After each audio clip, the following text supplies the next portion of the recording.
بسم الله الرحمن الرحيم الحمد لله رب العالمين الرحمن الرحيم مالك يوم الدين ونشهد أن لا إله إلا الله ونشهد أن سيدنا ومولانا محمدا عبده ورسوله أرسله إلى الناس كافة بشيرا ونذيرا أما بعد فإن خير الحديث كتاب الله وخير الهدي هدي محمد صلى الله عليه وسلم وشر الأمور محدثاتها وكل محدثة بدعة وكل بدعة ضلالة وكل ضلالة في النار. أعوذ بالله السميع العليم من الشيطان الرجيم. بسم الله الرحمن الرحيم. يا أيها الذين آمنوا كتب عليكم الصيام كما كتب على الذين من قبلكم لعلكم تتقون أياما معدودات فمن كان منكم مريضا أو على سفر فعدة من أيام أخر وعلى الذين يطيقونه فدية طعام مسكين فمن تطوع خيرا فهو خير له وأن تصوموا خير لكم إن كنتم تعلمون.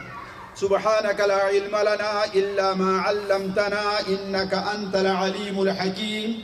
رب اشرح لي صدري ويسر لي أمري واحلل عقدة من لساني يفقه قولي واحلل عقدة من لساني يفقه قولي.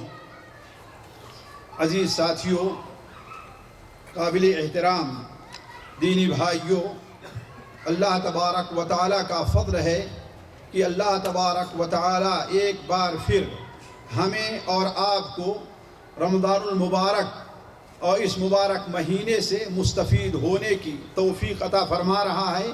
یہ مبارک مہینہ جس کی آمد میں اب چند ایام باقی رہ گئے ہیں، یہ مبارک مہینہ جس کی آمد کے لیے ہمارے سلف 6 مہینے تک دعائیں کیا کرتے تھے کہ اللہ تبارک و تعالیٰ انہیں اس مبارک مہینے تک پہنچا دے. یہ مبارک مہینہ جس کی برکتیں اللہ تبارک و تعالیٰ نے اس قدر رکھی ہیں کہ اگر ان کو شمار کیا جائے تو شاید شمار نہ کیا جا سکے.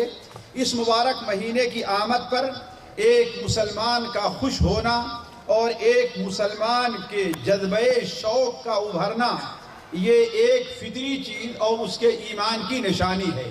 اس مبارک مہینے کی آمد پر آخر ایک مومن کیوں نہ خوش ہو، جبکہ وہ یہ جانتا ہے کہ اگر ہم نے اس مہینے کا روزہ رکھ لیا اور اس مہینے کے اندر تراویح پڑھ لی تو اللہ تبارک و تعالی ہمارے تمام گناہوں کو بخش دے گا. اس مبارک مہینے پر ایک مسلمان خوش کیوں نہ ہو، اس لیے کہ اس کا یقین ہے اور نبی کریم صلی اللہ علیہ وسلم کے اس فرمان پر اس کا ایمان ہے کہ جو دن میں وہ روزہ رکھتا ہے اور رات میں بیدار رہ کر کے قرآن مجید کی تلاوت کرتا ہے یا قرآن مجید کو نماز میں پڑھتا ہے یا تراویح میں امام کے پیچھے سنتا ہے تو یہ روزہ اور یہ قرآن قیامت کے دن جب کہ ہم ہوں گے اور ہمارا عمل ہوگا، نہ وہاں پر ہمارے ساتھ ہمارا کوئی بھائی ہوگا، ہمارا کوئی عزیز ہوگا، ہماری کوئی مدد کرنے والا ہوگا. ایسے موقع پر اگر ہماری سفارش کوئی کرے گا تو یہی روزہ ہے جو ہم نے اس گرمی کے مہینے میں رکھا. یہی قرآن ہے جس قرآن کو ہم نے امام کے پیچھے سنا یا اس کی تلاوت کی. اس مبارک مہینے کی آمد پر ایک مومن خوش کیوں نہ ہو، اس لیے کہ نبی کریم صلی اللہ علیہ وسلم سے حضرت ابو امامہ رضی اللہ تعالیٰ عنہ نے سوال کیا، جیسا کہ مسند بزار وغیرہ میں صحیح سند کے ساتھ مروی ہے. انہوں نے سوال کیا کہ اے اللہ کے رسول صلی اللہ علیہ وسلم، مجھے کوئی ایسا عمل بتائیے کہ اگر وہ عمل کر لوں، اس کا میں اہتمام کر لوں تو میں جنت میں چلا جاؤں. نبی کریم صلی اللہ علیہ وسلم نے ارشاد فرمایا علیک بالصوم، تم روزہ رکھو. یہی سوال حضرت ابو امامہ نے 1 بار نہیں، 2 بار نہیں، 3 بار کیا تو آپ صلی اللہ علیہ وسلم نے ارشاد فرمایا علیک بالصوم فإنہ لا مثل لہ، تم روزہ رکھو، اس لیے کہ روزے کا بدل اور روزے جیسے کوئی ایسی عبادت نہیں ہے جو انسان کو جنت کی طرف لے کر کے جائے. اس مبارک مہینے کی آمد پر ایک مومن کیوں نہ خوش ہو، جبکہ اس کا یقین ہے کہ اس مبارک مہینے میں اللہ تبارک و تعالیٰ نے اپنے فضل و کرم سے ایسی ایک گھڑی رکھی ہے کہ ہر رات کو ایک گھڑی آتی ہے کہ بندہ جو کچھ بھی اللہ تبارک و تعالیٰ سے مانگتا ہے اللہ تبارک و تعالیٰ اس ضرورت کو پوری کرتا ہے۔ اس مبارک مہینے کی آمد پر ایک مومن کیوں نہ خوش ہو، اس لیے کہ اس کا یقین ہے، جیسے کہ اللہ تبارک و تعالیٰ قرآن مجید میں ارشاد فرماتا ہے کہ اس مبارک مہینے میں ایک ایسی رات ہے جسے ہم اور آپ لیلۃ القدر یا شب قدر کہتے ہیں۔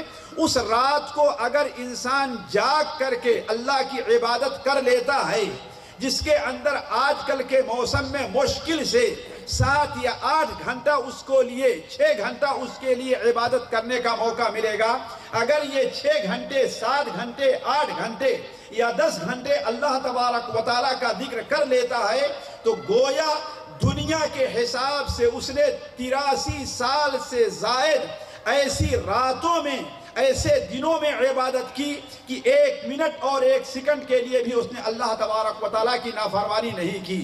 تو کہنے کا مطلب کہ اس مبارک مہینے کی آمد پر ہمیں اور آپ کو خوش ہونا چاہیے، لہذا ہم میں کا ہر شخص سب سے پہلے تو اپنا یہ ذہن بنائے کہ وہ اس مبارک مہینے کا استقبال کر رہا ہے، وہ اس مبارک مہینے کی آمد کا خوش ہو رہا ہے۔ لیکن اس مبارک مہینے کا استقبال کیسے کیا جائے ساتھیوں؟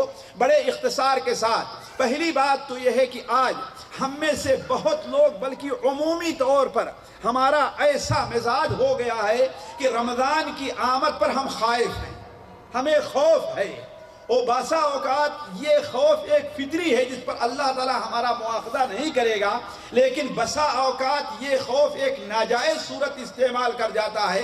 کتنے لوگ ہیں جو یہ ڈر رہے ہیں کہ بہت بڑا دن ہے، گرمی کا موسم ہے، ہمیں کام کرنا ہے، محنت کرنا ہے، ہم اس مبارک مہینے میں کیسے روزہ رکھ پائیں گے؟ لہذا اگر رمضان کی 29ویں تاریخ ہوتی ہے تو ان کی یہ خواہش نہیں ہوتی کہ کاش کہ آج چاند دکھ جائے، ان کی یہ خواہش ہوتی ہے کاش کہ ایک دن کا اور موقع ہمیں آرام کرنے کے لیے مل جائے۔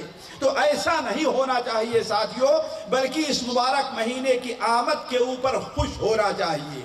اس کی خوشی کی مثال ایسے لے لیں کہ ایک شخص ہے، اسے یہ کہا جا رہا ہے کہ آج دوپہر کو 12 بجے سے لے کر کے 2 بجے تک جو شخص دھوپ کے اندر کھڑا رہے گا اور محنت کا کام کرے گا اسے ہم 10,000 یا 15,000 ریال دیں گے۔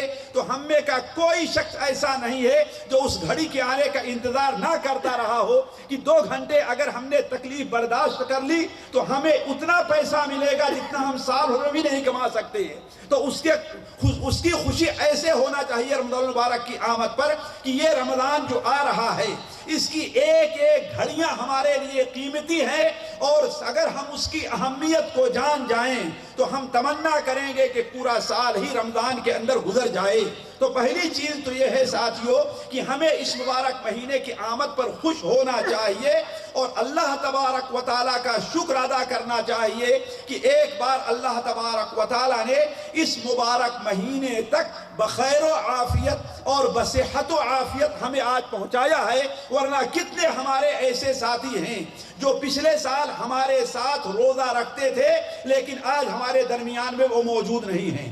کتنے ہمارے بھائی ہیں جو پچھلے سال ہمارے ساتھ تراویح پڑھنے جایا کرتے تھے لیکن آج وہ ہمارے درمیان میں موجود نہیں ہیں۔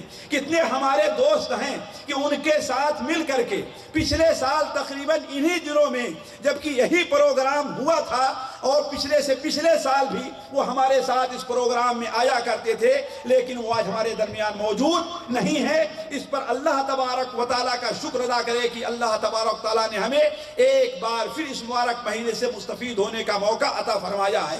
اسی طریقے سے دوسری چیز ساتھیوں، ہم اللہ تبارک و تعالیٰ سے دعا کریں کہ اللہ تبارک و تعالیٰ ہمیں اس مبارک مہینے سے مستفید ہونے کی ہمت اور طاقت عطا فرمائے، اس لیے کہ ہر قسم کی توفیق اور ہر قسم کی طاقت اللہ تبارک و تعالیٰ کی طرف سے ہے۔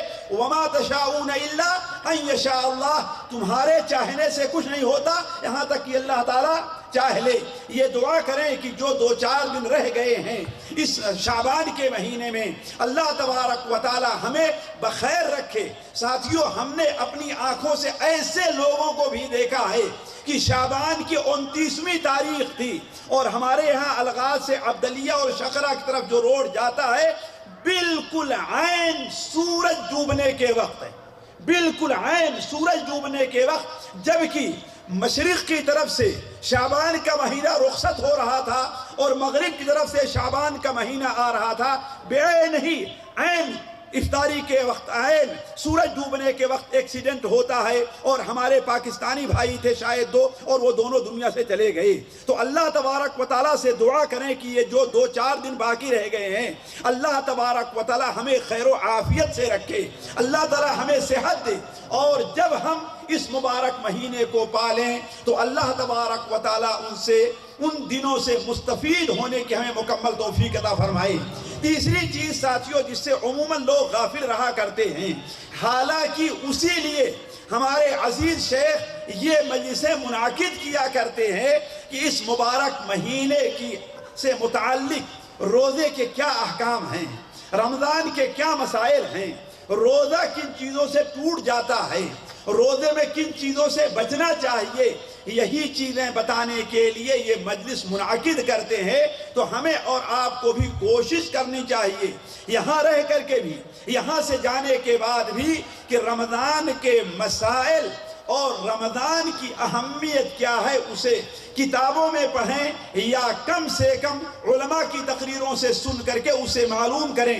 ہمیں بڑی پسند آئی کہ ابھی کل پرسوں ہمارے بہت سے عزیز لوگوں نے، ابھی بلکہ آج صبح کو ہمارے ایک عزیز نے جو پاکستانی ہیں وہ ٹیلی فون کرتے ہیں ریاض سے کہ آج ہم نے آپ کی جتنی سیڈیاں کیسٹیں اس سلسلے میں تھی رمضان سے متعلق ان تمام کو ہم نے جمع کیا ہے اور ہر ایک کو اب سننا چاہتا ہوں تاکہ رمضان کے بارے ہمیں معلومات ہو سکے۔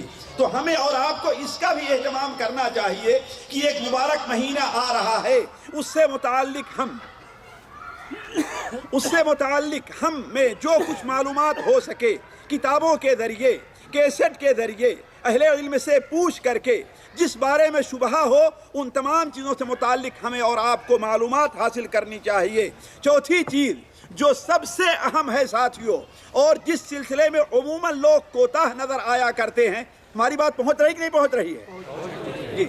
جس سلسلے میں لوگ کوتاہ نظر آیا کرتے ہیں کہ ہر انسان کو اپنا محاسبہ کرنا چاہیے۔ محاسبہ کا معنی کیا ہے ساتھیوں؟ آپ دیکھیں، ایک دنیا کا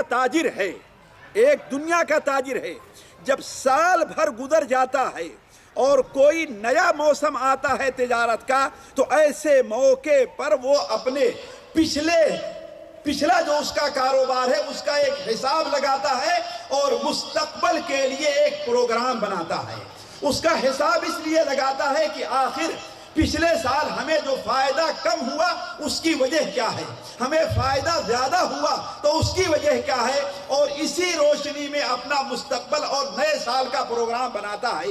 ایسے ہمیں اور آپ کو اپنا محاسبہ کرنا چاہیے کہ سال بھر ہم سے کیا کوتاہیاں ہوتی رہی ہیں، کیا کمیاں ہوتی رہی ہیں، کہاں پر غلطی ہوتی رہی ہے، آیا ہم نماز تو چھوڑتے نہیں رہے ہیں، آیا ہم سنتوں میں کوتاہی تو نہیں کرتے رہے ہیں، اور ہمیں آگے چل کر کے کیا پروگرام بنانا ہے اس مہینے سے، ہم کیسے مستفید ہو سکتے ہیں، ان تمام چیزوں کے بارے ہم اور آپ سوچیں۔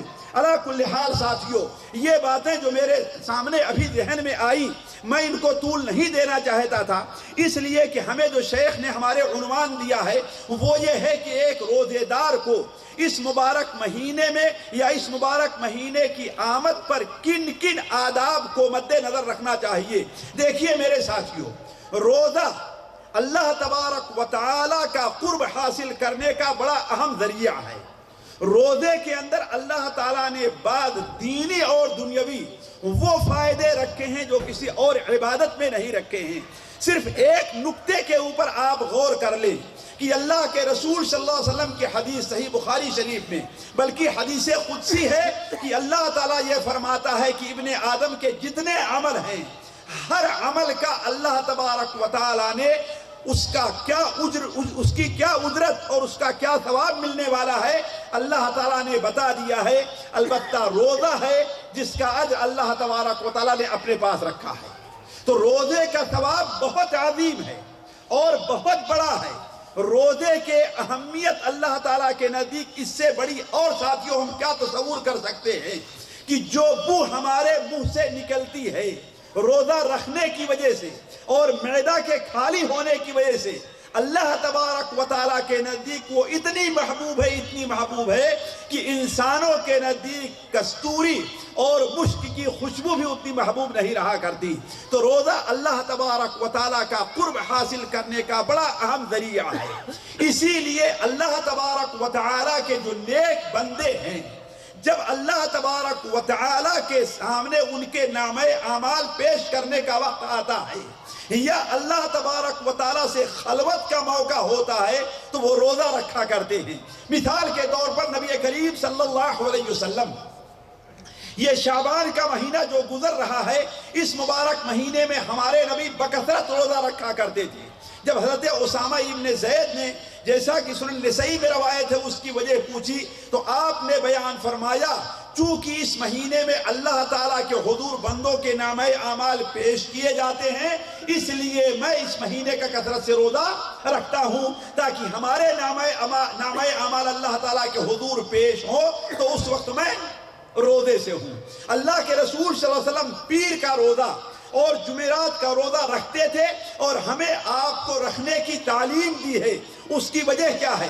بندوں کا جو ہفتے کا حساب اور ان کا جو بجٹ ہوتا ہے ان کے اعمال کا، پیر کے دن اور جمعرات کے دن شام کو اللہ تعالیٰ کے حضور پیش ہوتا ہے۔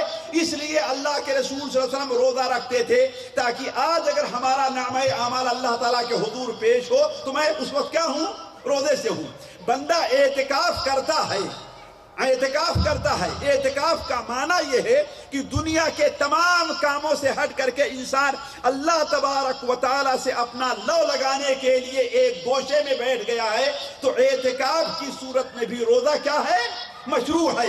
حضرت موسیٰ علیہ السلام کے بارے میں تفسیر کی کتابوں میں آتا ہے کہ جب اللہ تبارک و تعالیٰ نے انہیں اپنے سے ملاقات کے لیے بلایا اور 30 دن یا اور 40 دن اپنے خصوصاً اپنی عبادت میں انہیں رکھا تو موسیٰ علیہ السلام نے ان دنوں میں روزہ رکھا تھا۔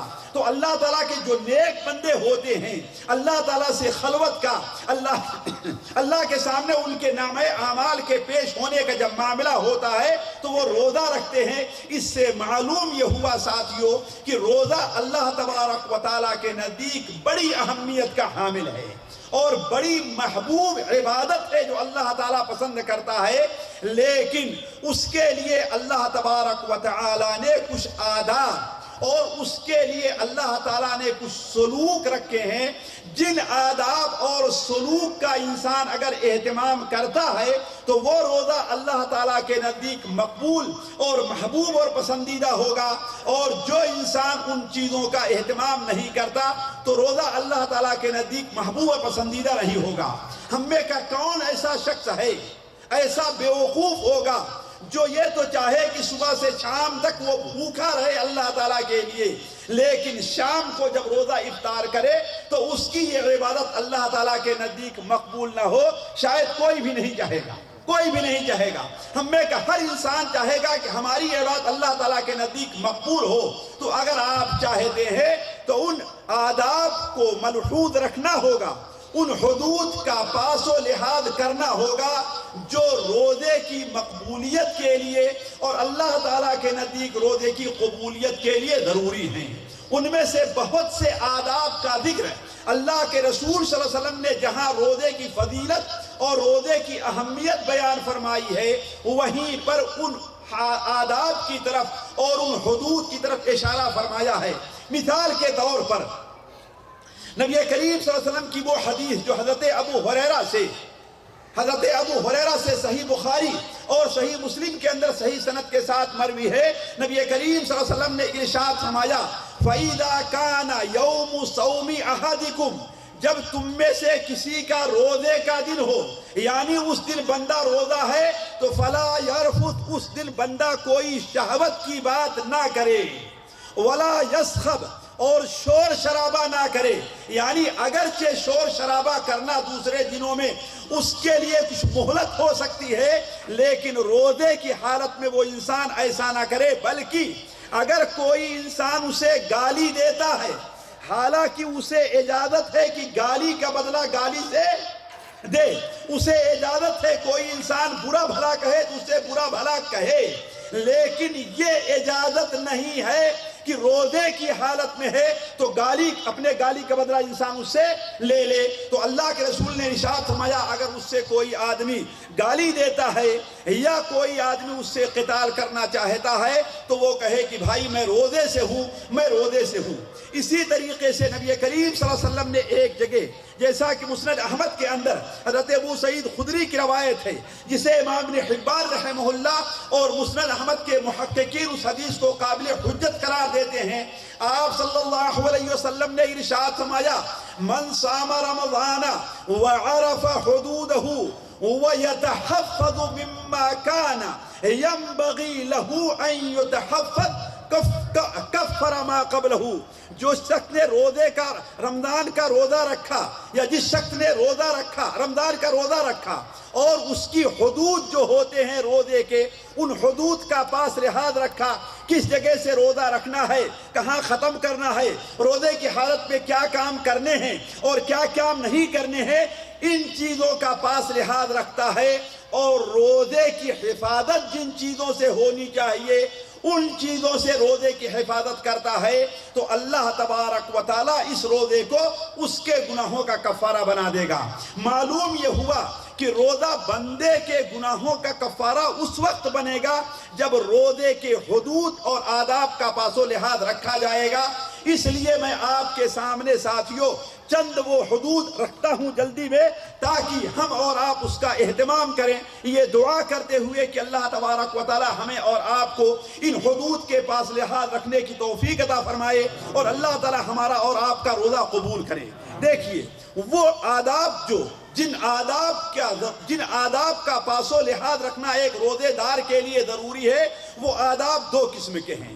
ایک آداب واجبی ہیں، یعنی جن کا ادا کرنا ہر انسان پر فرض اور واجب ہے، اور کچھ ادب ایسے ہیں جو مستحب ہیں، بہتر ہیں، اس کا ادب لحاظ رکھنا بھی انسان کے لیے بڑی اہمیت کا حامل ہے. کیوں؟ اس لیے کہ اگر انسان اس کا لحاظ نہیں رکھتا تو روزے کا کما حق جو فائدہ ہے اس کو حاصل نہیں ہوگا. دیکھیے ہم آتے ہیں ان آداب کی طرف. پہلے جو واجبہ ہیں، جو آداب واجب ہیں، ان میں سے دو چیزیں ساتھیوں بڑی اہم ہیں. ایک چیز تو وہ ہے کہ بندوں کے اوپر جو واجبی عبادات ہیں ان عبادات کو بجا لائے. جو واجبی عبادات بندوں کے اوپر ہیں ان عبادات کو روزہ رکھتے ہوئے بجا لائے. اگر ان عبادات کا انسان بجا نہیں لاتا تو اس کا روزہ اللہ تعالیٰ کے نزدیک مقبول نہیں ہوگا. مثال کے طور پر واجبی عبادات میں جہاں توحید ہے، وہ توحید چاہے ظاہری ہو یا باطنی توحید ہو، وہ توحید چاہے ہمارے دل کی توحید ہے، ہمارے اعضاء کی توحید ہے، ہمارے مال کی توحید ہے، ہماری زبان کی توحید ہے، ضروری یہ ہے کہ اس توحید کا ہم پاس و لحاظ رکھیں. اگر ہمارے اندر توحید نہیں پائی جا رہی ہے تو یقین مانے ہماری عبادت اللہ تبارک و تعالیٰ یا ہمارا روزہ اللہ تعالیٰ کے نزدیک مقبول نہیں ہوگا. چنانچہ نبی کریم صلی اللہ علیہ وسلم کی ایک حدیث مجھے یاد آ رہی ہے کہ صحیح ابن حبان حضرت ابو ایوب انصاری سے ہے. نبی کریم صلی اللہ علیہ وسلم نے ارشاد فرمایا ما من عبد، کوئی بھی بندہ ہے اگر اللہ تعالیٰ کی عبادت کرتا ہے، اس کے ساتھ شریک نہیں کرتا، نماز پڑھتا ہے، زکوٰۃ دیتا ہے، روزہ رکھتا ہے اور اس کے ساتھ ساتھ بڑے بڑے گناہوں سے بچتا ہے تو اللہ تبارک و تعالیٰ اسے جنت میں داخل کرے گا. تو کہنے کا مطلب یہ ہے ساتھیوں، پہلی چیز یہ ہے کہ انسان واجبی عبادات کا اہتمام کرے. مثال کے طور پر سب سے پہلے روزہ رکھ لیجئے، آج نماز کو رکھ لیجئے. آج ہمارے بہت سے بھائی ہیں وہ روزہ رکھتے ہیں لیکن نماز نہیں پڑھتے. ہمارے بہت سے بھائی ہیں نماز پڑھتے ہیں لیکن نماز کو وقت پر نہیں پڑھتے. ہمارے بہت سے بھائی ہیں نماز پڑھتے ہیں, نماز کو وقت پر بھی پڑھتے ہیں, لیکن نماز کو جماعت سے نہیں پڑھتے. یہ تینوں لوگ ایسے خطرناک موڑ پر ہیں کہ شاید ان کا روزہ اللہ تعالیٰ کے نزدیک مقبول نہ ہو. ذرا غور کریں گے, ہمارے بہت سے بھائی صبح سے شام تک بھوکے رہتے ہیں اور بڑے اہتمام سے, حتیٰ کہ میں جانتا ہوں کہ دوسرے دنوں میں وہ فلمیں وغیرہ دیکھنے کا بھی اہتمام کرتے ہیں, لیکن جب رمضان کا مہینہ آتا ہے تو یہ سارا کچھ چھوڑ دیتے ہیں. حتیٰ کہ بہت سے لوگوں کو ہم نے یہاں تک دیکھا ہے روزے کا اہتمام کرتے ہوئے کہ رمضان کے علاوہ دوسرے مہینوں میں وہ اپنی داڑھی کو چلاتے ہیں, لیکن رمضان کی جب پہلی رات ہوتی ہے تو اس وقت سے وہ داڑھی کو چھوڑ دیتے ہیں. یہ الگ مسئلہ ہے کہ 29 تاریخ کو پہنچتے ہوئے پھر داڑھی کو چلا دیتے ہیں وہ لوگ, یہ ان کی غلط سوچ ہے. لیکن کہنے کا مطلب روزے کا یہ اہتمام کرتے ہیں. بلکہ بہت سے لوگ روزہ اگر آپ رکھے ہوئے ہیں اور وہ روزے سے نہیں ہیں تو آپ کے سامنے کوئی چیز کھائیں گے اور پیئیں گے نہیں, آپ کے روزے کی اہمیت کے پیش نظر. لیکن یہ اہمیت اور یہ اہتمام کسی انسان کے روزے کے لیے مفید کب ہوگا؟ جب وہ انسان فرائض کا اہتمام کرے گا.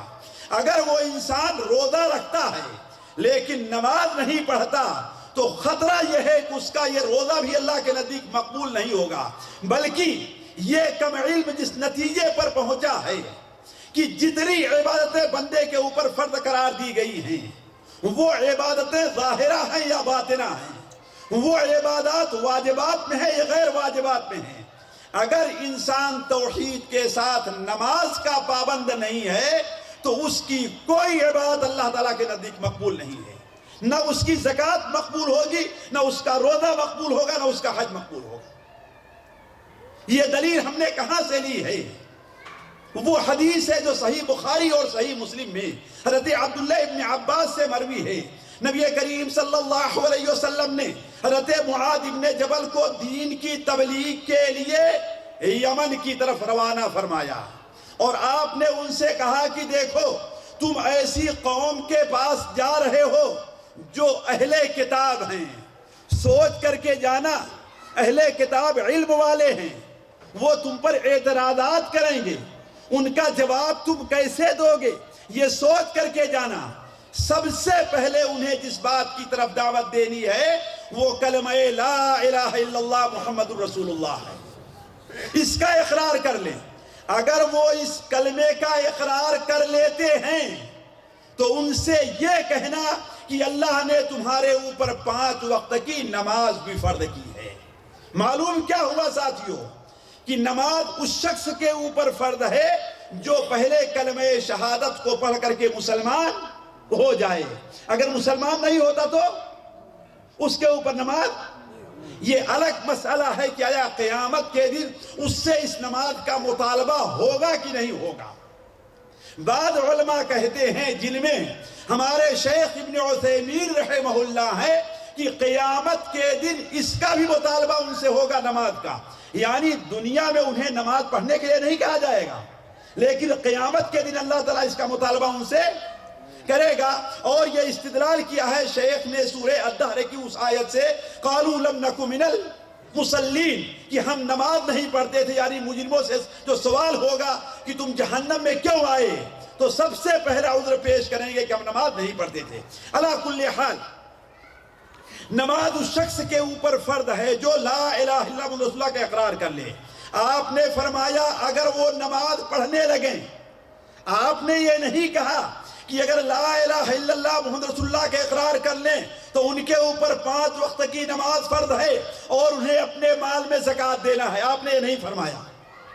آپ نے کیا فرمایا؟ اگر وہ نماز پڑھنے لگیں تو ان سے بتانا کہ ان کے مال میں زکوٰۃ بھی فرض ہے. معلوم کیا ہوا ساتھیوں؟ اگر وہ نماز نہیں پڑھتے ہیں تو ان کی زکوٰۃ قبول نہیں ہے اور اللہ کے نزدیک ان کی زکوٰۃ مقبول نہیں ہے.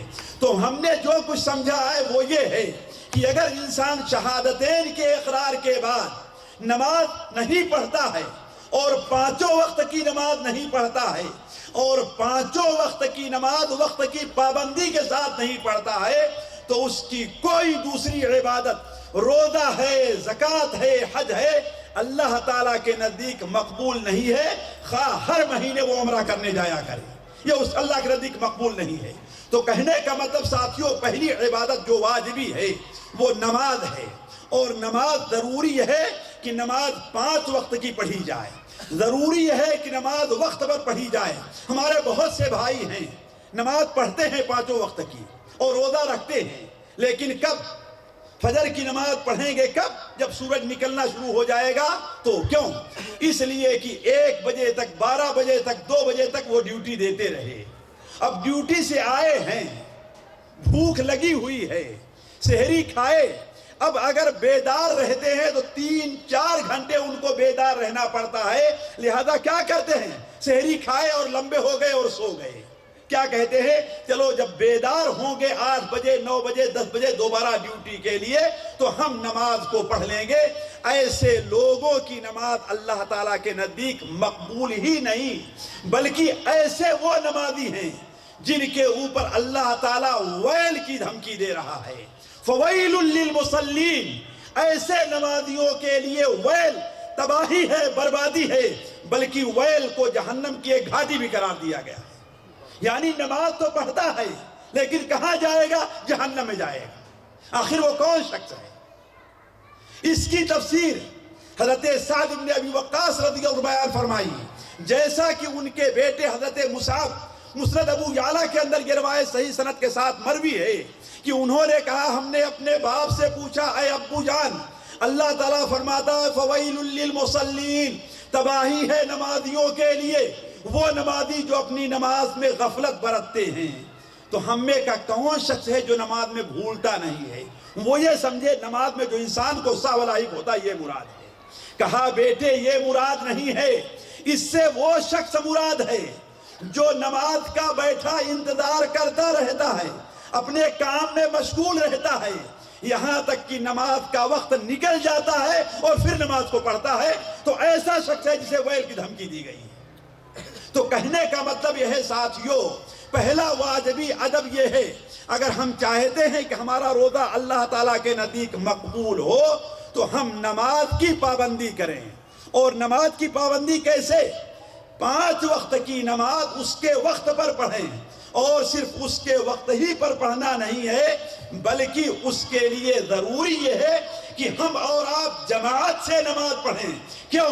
نبی کریم صلی اللہ علیہ وسلم کا فرمان سنن ابن ماجہ میں حضرت عبداللہ ابن عباس سے مروی ہے کہ نبی کریم صلی اللہ علیہ وسلم نے ارشاد فرمایا، جس شخص نے اذان کی آواز سنی اور اس کے پاس کوئی عذر نہیں ہے، بغیر عذر کے مسجد میں نہیں آتا، تو اس کی نماز اللہ تعالیٰ کے نزدیک مقبول نہیں ہے۔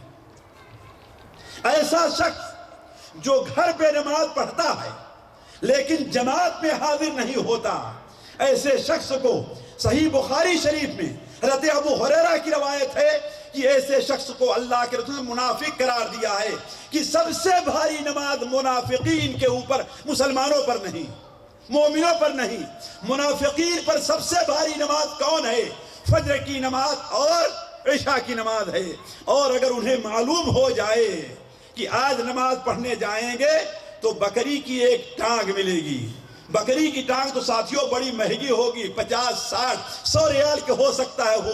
اگر ہمیں یہ معلوم ہو جائے کہ جو آدمی فجر کی نماز پڑھے گا اسے صرف 5 ریال ملیں گی، تو اللہ کی قسم میں قسم کھا کر کہتا ہوں ہم میں سے کوئی آدمی پیچھے نہیں رہے گا، چاہے جائے کہ بکری کی ٹانگ ملے۔ تو ایسا آدمی جو استطاعت کے باوجود فجر کی اذان ہوتی ہے وہ الارم نہیں لگاتا اٹھنے کے لیے، اٹھنے کی کوشش نہیں کرتا، ایسے شخص کو نبی کریم صلی اللہ علیہ وسلم نے منافق قرار دیا ہے۔ اللہ تعالی ہمیں اور آپ کو محفوظ رکھے۔ علی کل حال ساتھیوں، پہلی چیز یہ ہے جس کا اہتمام ہمارے اور آپ کے لیے ضروری ہے کہ فرائض کا اہتمام کریں۔ دوسری چیز یہ ہے کہ جو چیزیں ہمارے اوپر حرام قرار دی گئی ہیں، جن کا کرنا ہمارے لیے ناجائز اور حرام ہے، خصوصاً وہ گناہ جنہیں شریعت میں گناہ کبیرہ قرار دیا گیا ہے، جو 7 سے لے کر کے علماء کے نزدیک 70 اس سے زیادہ تک ہیں. کم سے کم ان کی تعداد حدیثوں میں 7 آئی ہوئی ہے. اور اگر بعض علماء نے اس کا شمار کیا تو ان کی تعداد کو 70 سے زیادہ پہنچایا ہے. ان گناہوں سے پرہیز کیا جائے. اگر ان گناہوں سے پرہیز نہیں کرتا ہے تو وہ روزہ بندے کا اللہ تعالیٰ کے نزدیک مقبول نہیں ہے. اور یہ چیز احادیث میں ساتھیوں بڑی وضاحت کے ساتھ بیان کی گئی ہے. بڑی وضاحت کے ساتھ بیان کی گئی ہے. صحیح مسلم شریف میں حضرت ابو ہریرہ کی روایت ہے. مسند احمد کے اندر بھی یہ روایت ہے. نبی کریم صلی اللہ علیہ وسلم نے ارشاد فرمایا الصلوات الخمس والجمعۃ الی الجمعہ ورمضان الی رمضان مکفرات لما بینہن اذا اجتنبت الکبائر. 5 وقتہ نمازیں ایک جمعہ دوسرے جمعہ تک اور ایک رمضان دوسرے رمضان تک کے تمام گناہوں کا کفارہ ہے. لیکن شرط کیا ہے؟ انسان بڑے بڑے گناہوں سے بچتا رہے. ان تجتنبوا کبائر ما تنہون عنہ نکفر عنکم سیئاتکم وندخلکم مدخلا کریما. اگر تم ان بڑے بڑے گناہوں سے بچتے رہو جس سے تمہیں روکا گیا ہے تو ہم تمہارے چھوٹے گناہوں کو بھی معاف کر دیں گے. اسی لیے امام نے رجب رحمہ اللہ نے لکھا ہے بعض علماء کی رائے یہ ہے کہ اگر انسان کبائر سے پرہیز نہیں کرتا تو نماز روزہ حج اور زکوٰۃ جو ہے اس کے صغائر کا بھی کفارہ نہیں بنیں گے. تو کہنے کا مطلب کہ انسان کبائر سے پرہیز کرے, جھوٹ بولنے سے پرہیز کرے, غیبت سے پرہیز کرے, چغلی سے پرہیز کرے, دھوکہ دینے سے پرہیز کرے, جھوٹ بولنے سے پرہیز کرے, اپنے ساتھیوں کے ساتھ ایسی کسی بھی حرکت سے پرہیز کرے جس حرکت سے شریعت کے اندر صراحت کے ساتھ منع کیا گیا ہے. گندی فلمیں دیکھنے سے پرہیز کرے, بے حیائی کی باتیں کرنے سے پرہیز کرے.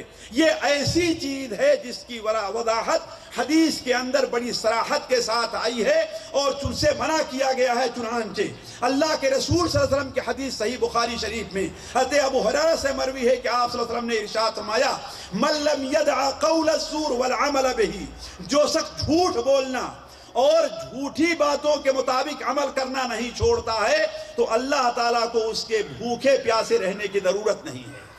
اسی طریقے سے صحیح ابن خزیمہ کے اندر اللہ کے رسول صلی اللہ علیہ وسلم کا ارشاد ہے کہ اللہ کے رسول نے ارشاد فرمایا جو شخص جھوٹ بولنا اور رفث یعنی بے حیائی زنا کی جو باتیں ہوتی ہیں آج کل جیسے واٹس ایپ کے اوپر فیس بک کے اوپر گندی فلمیں اور گندی صورتیں دیکھنا, یہ ساری چیزیں رفث اور خنا کے اندر داخل ہیں. اگر روزہ رکھ کر کے انسان اس سے پرہیز نہیں کرتا تو یہ چیزیں روزہ اس کے لیے مفید نہیں ہوگا. ساتھیوں میرا وقت ختم ہو رہا ہے. صرف آخری بات میں کہنا چاہوں گا آپ کو اور بلکہ گناتا چلوں گا کہ روزہ رکھنے کے مستحب آداب کیا ہیں, وہ بہت زیادہ ہیں. سب سے پہلا ادب ہے ساتھیوں سحری کھانا, جس کا ہم خصوصی اہتمام کرتے ہیں. لیکن سحری کھانے میں بڑی غلطیاں ہم سے ہوتی ہیں. ایک غلطی تو یہ ہوتی ہے کہ ہم میں کے عموماً حتیٰ کہ ہم جیسے پڑھے لکھے لوگ بھی سحری کھانے کا جو ثواب اور اجر ہے, جو اہمیت ہے, اس کی نیت ہم اپنے سامنے نہیں رکھتے. ہم سحری کیوں کھاتے ہیں؟ اس لیے کھاتے ہیں کہ دن میں ہمیں بھوک اور پیاس نہ لگے. یہی تو ہے نا, یہ اچھی چیز ہے لیکن اتنا کافی نہیں. اس لیے کہ یہاں آپ کی نیت خالص دنیا کی رہی ہے, اللہ کے لیے آپ نے سحری نہیں کھائی. اسی لیے ہمارے بہت سے بھائی دیکھیں گے آپ جو دیر تک ڈیوٹی کرتے ہیں, وہ ان کو اگر بھوک نہیں ہے, خاص طور پر ان دنوں میں جن دنوں میں دن چھوٹا ہوا کرتا ہے, تو بغیر سحری کھائے سو جایا کرتے ہیں. تو کہنے کا مطلب ہمارے بہت سے لوگ سحری کھاتے ہیں لیکن سحری کی جو نیت اور برکت اللہ کے رسول نے بیان فرمائی ہے. ساتھیوں غور کریں, سحری کی بڑی اہمیت ہمارے نبی نے بیان فرمائی ہے. سحری کھانے کا حکم دیا ہے, حتیٰ کہ سحری کو آپ نے برکت قرار دیا ہے. یہی کیا برکت ہوگی, صرف ایک برکت کے اوپر آپ نظر رکھ لیں. اگر آپ سحری کے وقت بیدار ہوتے ہیں, سحری کے وقت بیدار ہوئے آپ, یہ وہ وقت ہوتا ہے جبکہ اللہ تعالیٰ سمائے دنیا پر تشریف لائے رہتا ہے. اس وقت اللہ کی طرف سے ایک پکارنے والا پکارتا ہے, کون ہے مانگنے والا, کون ہے بخشش چاہنے والا جسے ہم بخش دیں. تو اگر اس وقت آپ اٹھیں سحری کھاتے وقت آپ اللہ تعالیٰ کا شکر ادا کریں اور 2-4 کلمات آپ ذکر کے پڑھ لیں اور استغفار پڑھ لیں تو کتنے بڑے عظیم مقام کی بات ہے۔ تو سحری بہت سے لوگ کھاتے ہیں لیکن سحری کے جو آداب ہیں اس کو ملحوظ نہیں رکھتے۔ سحری کھانے والے پر اللہ تعالیٰ کی رحمتیں نازل ہوتی ہیں اور اللہ تبارک و تعالیٰ کے فرشتے ان کے لیے دعائے مغفرت کیا کرتے، دعائے رحمت کیا کرتے ہیں۔ دوسری چیز یہ ہے، ہمارے بھائی سحری جو کھاتے ہیں تو اس قدر پیٹ بھر کر کے سحری کھاتے ہیں کہ جب ڈکار لیتے ہیں تو چاول اور کھانا اوپر آ جایا کرتا ہے باہر۔ ایسا ہوتا ہی نہیں ہوتا۔ اسی لیے ہمارے بہت سے بھائی ایک سوال پوچھتے ہیں کہ شیخ مجھے ڈکار آئی اور ایک چاول باہر آ گیا، ہمارا روزہ باقی ہے، ختم ہو گیا۔ اس کا نقصان کیا ہوتا ہے ساتھیوں؟ اللہ کی قسم اس کا فائدہ ہم سمجھتے ہیں کہ اس سے ہمیں بھوک نہیں لگے گی، اس کا فائدہ نہیں ہوتا۔ اس کا سب سے بڑا نقصان جو ہوتا ہے کہ فجر کی نماز میں ہمارا جی نہیں لگتا، ہمیں سستی لاحق ہوتی ہے۔ اس لیے کہ انسان جتنا پیٹ بھر کر کے کھائے گا اس کی طبیعت اتنی ہی زیادہ سست ہوگی، ایک آدمی تجربہ کر لے، ایک دن ایک آدھا پیٹ یا 2/3 پیٹ کھا کر کے سوئے، وہ فجر کے لیے بڑی آسانی سے اٹھ جائے گا، لیکن خوب پیٹ بھر کر کے کھا کر سوئے، فجر کے لیے اٹھنے اسے سستی محسوس ہوگی۔ تو کیا ہوتا ہے، فجر کی نماز میں سستی ہوتی ہے، اور اگر چلا بھی گیا فجر پڑھنے کے لیے تو وہ سوچتا ہے کتنی جلدی جماعت ختم ہو کہ ہم بھاگ کر کے اپنے بستر کے اوپر جائیں۔ تو گویا سحری کا مقصد آپ نے نہیں سمجھا۔ اسی لیے ہمارے نبی نے کیا بیان فرمایا، نعم سحور المؤمن التمر، سب سے بہتر سحری کا کھانا کیا ہے، وہ کھجور ہے۔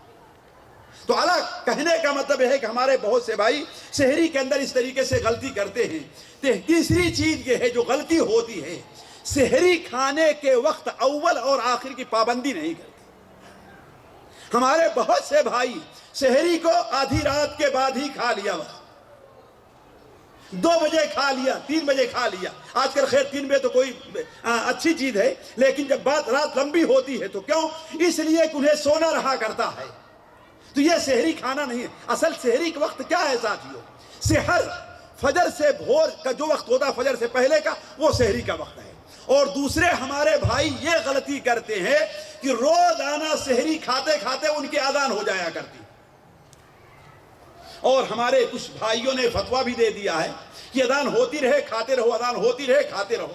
بلکہ بہت سے لوگ ہیں اذان ہو رہی ہے اٹھے تو کہے کھانا لے آؤ، دسترخوان لگا کے بیٹھ جایا کرتے ہیں کھانا کھاتے۔ اور بعض حدیثوں سے ان کو شبہ ہوا ہے جس کے بیان کرنے کے وقت نہیں۔ علی کل حال ہمارے نبی صلی اللہ علیہ وسلم کا معمول اس کے قطعاً خلاف ہے۔ حضرت زید بن ثابت کی روایت جو حضرت انس بن مالک روایت کرتے ہیں کہ نبی کریم صلی اللہ علیہ وسلم، آپ صلی اللہ علیہ وسلم نماز سے اتنا پہلے کھاتے تھے جتنی دیر میں انسان 50 آیتیں پڑھ لے۔ تو گویا معلوم یہ ہوا کہ آپ صلی اللہ علیہ وسلم سحری کا وقت ختم ہونے سے پہلے سحری کھا لیا کرتے تھے۔ اور اس حدیث کو بھی ہمیشہ مد نظر رکھنا چاہیے جو صحیح ابن خزیمہ میں صحیح سند کے ساتھ ہے۔ آپ نے بیان فرمایا فجر 2 ہوتی ہے، ایک فجر وہ ہے جس میں کھانا جائز ہے لیکن فجر کی نماز پڑھنا جائز نہیں ہے، یعنی فجر کاذب ہے، اور دوسری فجر وہ ہے جس میں کھانا یعنی سحری کھانا ناجائز ہے، حرام ہے، اور اس میں فجر کی نماز پڑھنا جائز ہے یعنی طلوع فجر ہے۔ تو اس کا اہتمام کرنا چاہیے۔ اسی طریقے سے ساتھیوں روزے کے آداب میں سے ایک ادب کیا ہے، افطار کرنا ہے اور جلدی کرنا ہے۔ ہمارے ہاں ایک عجیب مسئلہ ہے کہ سورج ڈوبنے کے بعد 3 منٹ تک انتظار ہوا کرتا ہے، اور کچھ لوگ اس قدر لاپرواہ رہا کرتے ہیں۔ ہم نے دیکھا ہے کہ امام مؤذن آیا اور 1-2 منٹ پہلے جو مائکرو فون کو کھٹکھٹاتا ہے تو وہ فوراً اپنے منہ کے اندر لقمہ لے لیا کرتے ہیں۔ یہ سارے لوگ غلط ہیں۔ افطار کرے کب؟ جبکہ وقت کا یقین ہو جائے، سورج ڈوبنے کا یقین ہو جائے تو اس وقت تاخیر نہیں کرنی چاہیے۔ اسی طریقے سے افطار کرتے وقت عام طور پر ہماری اور آپ کی توجہ کس طرف رہا کرتی ہے؟ جو سامنے ہمارا پلیٹ رہا کرتا ہے، کھانا رہا کرتا ہے۔ حالانکہ یہ وہ وقت ہے ساتھیوں، روزے دار خصوصاً اور بالاخص افطاری کے وقت روزے دار کی دعا اللہ تعالیٰ قبول فرماتا ہے۔ تو اس وقت کو ذکر اور اذکار کے لیے، حتیٰ کہ بہت سے بھائی روزہ افطار کرنے سے پہلے بسم اللہ کرنا بھی بھول جایا کرتے ہیں۔ تو ادب تو ہے یہ، لیکن ادب کو ملحوظ رکھے، بسم اللہ کہہ کے روزہ افطار کرے، اور روزہ افطار کر لینے کے بعد روزہ افطار کرنے کی جو دعا ہے اس دعا کو ذهب الدم واقتلت العروق وثبت الاجر انشاءاللہ تعالی، جیسا کہ سنن ابو داؤد بکرم صحیح سند سے مروی ہے، اس کا ضرور اہتمام کرے۔ اسی طریقے سے نفلی عبادات کا روزے کی حالت میں خصوصی اہتمام کرے، یہ بڑی اہم چیز ہے ساتھیو۔ انسان روزہ رکھے تو روزے کے ساتھ قرآن مجید کی تلاوت ہے، اس کا ضرور اہتمام کرے۔ قرآن کا اور روزے کا عجیب گہرا تعلق ہے، اس دنیا میں دونوں ساتھ ہیں، اس لیے کہ قرآن رمضان کے مہینے میں نازل ہوا ہے، اور قرآن دن میں اللہ نے روزہ رکھنے کا حکم دیا ہے، اور رات میں تراویح میں قرآن سننے کا عجیب تعلق ہے۔ اور صرف یہیں پر نہیں ہے، قیامت کے دن بھی دونوں ایک ساتھ ساتھ ہوں گے، روزہ اور قرآن دونوں ساتھ آئیں گے، اور اللہ تعالیٰ کے حضور کہیں گے اے اللہ تعالیٰ، اس بندے نے دن میں روزہ رکھ کر کے تیرے لیے یہ بھوکا اور پیاسا تھا، اور قرآن کہے گا اے اللہ تعالیٰ یہ رات میں جاگ کر کے ہمیں پڑھا کرتا تھا۔ تو قرآن کی تلاوت کا خصوصی اہتمام۔ آج ہمارا عجیب مسئلہ ہے، ہمارے کتنے بھائی ہیں کہ پورے مہینے میں ایک قرآن بھی ان سے ختم نہیں ہوتا، ایک پارہ، دو پارہ، تین پارہ پڑھ لیا، خصوصاً شروع رمضان میں، اس کے بعد چھوڑ دیا کرتے ہیں، یہ بہت ہی بڑی محرومی ہے۔ اسی طریقے سے صدقہ اور خیرات کا رمضان روزے کے ساتھ بڑا گہرا تعلق ہے۔ ہمارے نبی صلی اللہ علیہ وسلم جس قدر صدقہ اور خیرات مبارک مہینے میں کرتے تھے، کسی اور مہینے میں نہیں کرتے تھے۔ صحیح بخاری شریف میں ہے کہ آپ تیز ہوا سے بھی زیادہ سخی ہو جایا کرتے تھے۔ آج ہم میں کا بہت سے لوگ یہ کہتے ہیں کہ ارے بھائی ہمارے پاس کیا ہے جو صدقہ اور خیرات کرو؟ نہیں، آپ پاس کچھ نہیں ہے، تھوڑا ہی تو کیجئے۔ آپ اپنے بچوں کے لیے جس طریقے سے عید کے سامان، عید کے لیے اور رمضان میں افطاری کے لیے چیزیں بھیجتے ہیں، پیسہ بھیجتے ہیں، آپ کے پڑوس میں کچھ غریب ہے ان کا بھی تو خیال کیجئے نا، تھوڑا ہی دیجئے آپ۔ تو کہنے کا مطلب صدقہ اور خیرات۔ اسی طریقے سے آج میں آ رہا تھا تو ریڈیو پر ایک بات سنتا رہا جو بڑی پسند آئی مجھ کو۔ بعض علماء لکھتے آئے ہیں، لیکن اس کی اہمیت کا اندازہ آج جب وہ بات سنی تو میرے ذہن میں آئی، اس کو بات کہہ کر کے میں اپنی بات ختم کرتا ہوں۔ رمضان روزے کے آداب میں سے ایک ادب یہ بھی ہے کہ انسان نفلی عبادات میں والدین کے ساتھ حسن سلوک اور رشتہ داروں کے ساتھ صلہ رحمی کا بھی برتاؤ کرے۔ ایک عجیب چیز سنتے آئے ہیں، لیکن اس کا اندازہ لگائیے آپ، کیسے اندازہ لگائیں؟ رشتہ داروں کے ساتھ حسن سلوک کرنا یہ بھی روزے کے آداب میں سے ہے۔ وہ کیسے ساتھیوں؟ ذرا غور کریں آپ۔ روزہ آپ رکھتے ہیں تو اپنے بچوں کے لیے افطار کا خصوصی انتظام کرتے ہیں کہ نہیں کرتے ہیں؟ کرتے ہیں نا۔ عید کے لیے خصوصی اہتمام کرتے ہیں کہ نہیں کرتے ہیں؟ قرض لے کر کے، کفیل سے لڑائی کر کے، اختلاف کر کے سارا کچھ کرتے ہیں کہ نہیں کرتے؟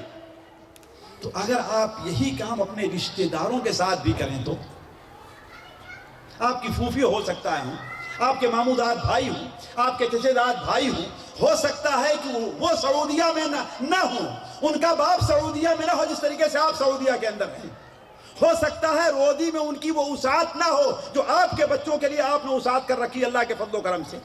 تو جہاں آپ اپنے لیے اس کا اہتمام کر رہے ہیں، اپنی بہن، اپنے بھائی، اپنے دوست، اپنے رشتہ دار، ماموں کی طرف سے ہیں، خالہ کی طرف سے ہیں، پھوپھی کی طرف، کسی بھی طرف سے رشتہ دار ہیں، تو آپ جہاں اپنے لیے، اپنے گھر والوں کے لیے اس کا اہتمام کرتے ہیں، ان کے لیے بھی اہتمام کریں۔ یہ بھی روزے کے آداب میں سے ایک ادب ہے۔ کیوں؟ اس لیے کہ جہاں وہ خوش ہوں گے آپ کے لیے دعائیں دیں گے، اور آپ کے روزے کی اللہ تعالیٰ کے نزدیک مقبولیت میں آسانی ہوگی۔ تو ساتھیوں، یہ چند باتیں تھیں جو روزے کے آداب سے متعلق آپ کے سامنے رکھی گئیں۔ اللہ تبارک و تعالیٰ سے دعا ہے کہ اللہ تعالیٰ ہمیں اور آپ کو ان آداب اور اس قسم کے دیگر آداب کو ملحوظ رکھنے کی توفیق عطا فرمائے۔ اللہ تعالیٰ ہمارا اور آپ کا روزہ قبول فرمائے۔ اللہ تعالیٰ ہمیں اور آپ کو جس طریقے سے رمضان تک قریب پہنچا دیا ہے، ایسے رمضان میں داخل ہونے اور رمضان سے مستفید ہونے کی بھی توفیق عطا فرمائے۔ سبحانک اللہم و بحمدک، اشہد ان لا الہ الا انت، استغفرک و اتوب الیک۔